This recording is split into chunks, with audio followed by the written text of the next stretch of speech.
Bismillahirrahmanirrahim. Assalamualaikum warahmatullahi wabarakatuh. Pada kesempatan sebelumnya, kita sudah mempelajari tentang teks prosedur. Lebih tepatnya, teks prosedur kompleks.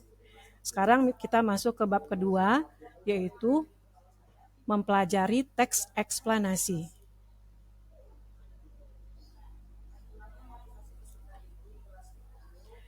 Teks eksplanasi adalah sebuah teks yang menjelaskan suatu proses atau peristiwa tentang asal-usul sebuah fenomena atau kejadian. Bisa kejadian alam, bisa kejadian sosial, atau kejadian seni budaya. Peristiwa tersebut dijelaskan secara logis dan terurut berdasarkan fakta-fakta yang ada.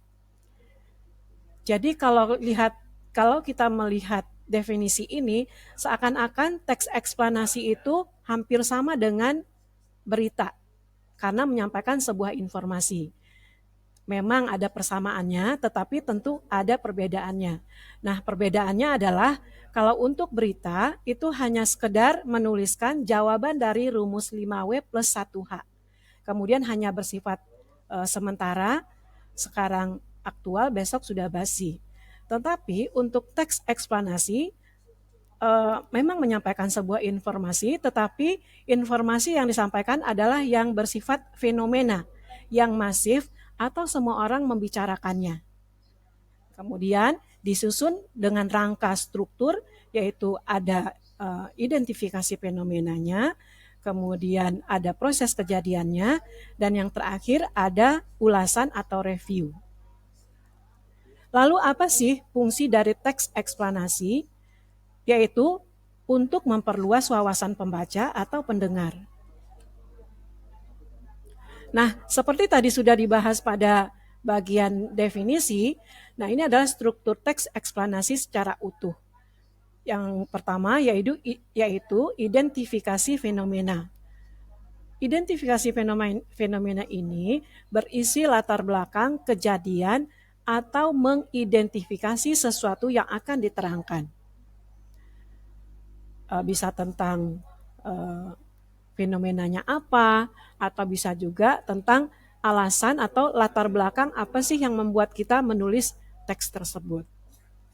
Setelah kita mengidentifikasi fenomena, lalu kita perkuat dengan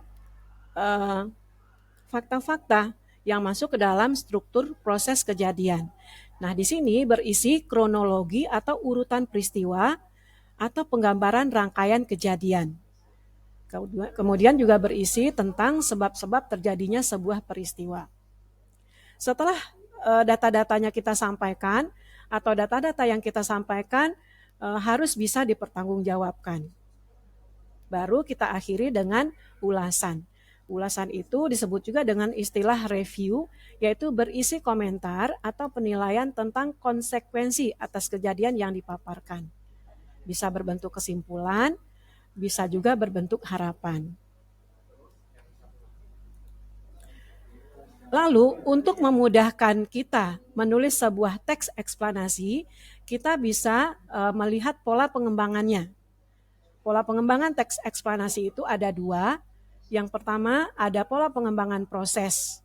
Nah, di sini ketika kita mengembangkan teks itu, kita menyampaikan kronologi atau berisi urutan kejadian atau proses terjadinya peristiwa yang kita angkat. Kemudian yang kedua adalah pola pengembangan sebab akibat atau disebut juga dengan kausalitas. Nah, pada pola pengembangan ini yang kita sampaikan adalah sebab-sebab terjadinya sebuah peristiwa.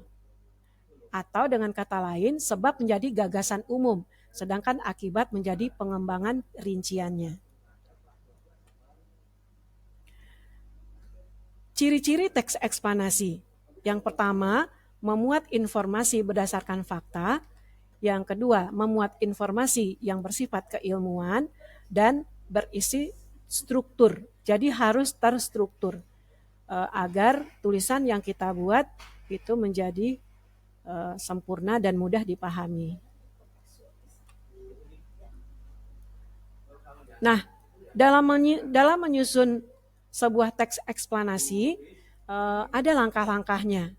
Yang pertama, bisa kita lakukan adalah mencatat topik-topik apa saja yang akan kita kembangkan. Yang kedua, mengumpulkan data-data yang berkaitan dengan fenomena yang akan kita tulis. Yang ketiga, menyusun kerangka dengan memerhatikan kelengkapan struktur teks eksplanasi. Yang terakhir, baru dikembangkan kerangka menjadi teks eksplanasi yang utuh dengan memperhatikan keefektifan kalimat, kemudian kebakuan kata, dan penggunaan imbuhan dan lain-lain yang berkenaan dengan kebakuan sebuah kalimat. Demikian, terima kasih.